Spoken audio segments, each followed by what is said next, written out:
গাড়ি চলার সময় গাছপালা দৌড়ায়। আপনি কি কখনো ভেবে দেখেছেন এমনটা কেমন হয়? বিসমিল্লাহির রহমানির রহিম। সম্মানিত দর্শক শ্রোতা, আসসালামু আলাইকুম।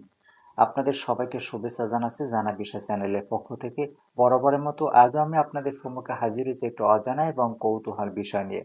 আজকের আমরা আলোচনা করব গাড়ি গাড়ি চলার সময় গাছপালা দৌড়ায় কেন। যদি আপনি জানতে চান, বুঝতে চান, তাহলে ভিডিওটি সম্পূর্ণ দেখবেন।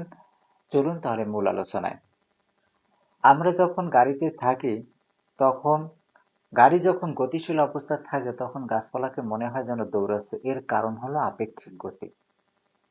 আপনি যখন কোনো গতিশীল বস্তুতে থাকবেন তখন আপনার চারপাশের স্থির বস্তুকে গতিশীল মনে হবে এবং মনে হবে যেন পিছনে দৌড়াচ্ছে। এটাই হলো আপেক্ষিক গতি। আপনি যখন গতিশীল বস্তুতে থাকেন ওই অবস্থায় যদি আপনি চারপাশের কোনো দৃশ্যের দিকে অথবা গাছপালার দিকে তাকান, তাহলে ওই দৃশ্যটা আপনার চোখে এবং মস্তিষ্কে 0.1 সেকেন্ড পর্যন্ত স্থির থাকতে হবে। যদি 0.1 সেকেন্ড পর্যন্ত স্থির থাকে তাহলে সেগুলোকে আপনার চোখে স্থির মনে হবে। কিন্তু এটা আমাদের মস্তিষ্ক এবং চোখে 0.1 সেকেন্ডের কম থাকে। আর 0.1 সেকেন্ডের কম থাকার কারণেই গতিশীল মনে হয়। এইটি হলো আপেক্ষিক গতি, এটি হলো মূল কারণ। এখন জানালা জানালা দিয়ে দেখলে, যেমন বাসের জানালা, ট্রেনের জানালা দিয়ে যদি আপনি দেখেন তাহলে বেশি গতিশীল মনে হয়। কিন্তু মোটর সাইকেলের উপর দিয়ে দেখলে কিন্তু অতটা গতিশীল মনে হয় না। এর কারণ কি? ট্রেনের জানালা আছে, বাসে জানালা আছে। তাহলে জানালার ফ্রেম দিয়ে যদি আপনি একটা কিছু দেখেন, ওই ফ্রেমে একটা বস্তু দেখার কিছুক্ষণ পরেই আর একটা বস্তু চলে আসে। তাহলে ফ্রেমের ভিতর দিয়ে দেখলে আপনাকে গতিশীল আরো বেশি মনে হয়। কারণ জানালা দিয়ে দেখতে একটা ফ্রেম তৈরি করে। কিন্তু এটা একটা দৃশ্য দেখার খানিক পরে আবার আর একটা দৃশ্য চলে আসে। এই জন্য আপনার মস্তিষ্ক ওই 0.1 সেকেন্ড পর্যন্ত ধরে রাখতে পারে না।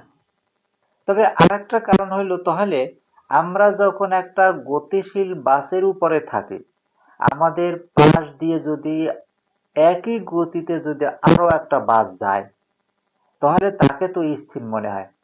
এর কারণ হইল আপনি যে গতিতে চলেন ও সেই একই গতিতে চলে। এই জন্য ওর দেখার দৃশ্যটা আপনার মস্তিষ্কে 0.1 সেকেন্ড পর্যন্ত স্থির থাকে এবং তার বেশি কম হয় না। ওই একই রকমের যদি গাছপালাও একই গতিতে চলতো তাহলে গাছপালাটাকেও স্থির মনে হতো। কিন্তু গাছপালার দ্বারা তো এরকমের একটা সম্ভব হয় না। এই জন্য গাছপালাকেও গতিশীল মনে হয় না, গাছপালাকে স্থির মনে হয় না। যেহেতু গাছপালা চলে না, এই জন্য গাছপালাকে স্থির মনে হয় না, গাছপালাকে গতিশীল মনে হয়। এই ছিল মূলত গাছপালা দৌড়ানোর কারণ। ভিডিওটি ভালো লাগলে লাইক দিবেন, কমেন্ট করবেন। আপনাদের সকলের কমেন্টের উত্তর দেওয়ার চেষ্টা করবো আমি, ইনশাল্লাহ। তবে আমি সবসময় একটা বিনীত অনুরোধ করি, নেগেটিভ অশালীন মন্তব্য কেউ করবেন না।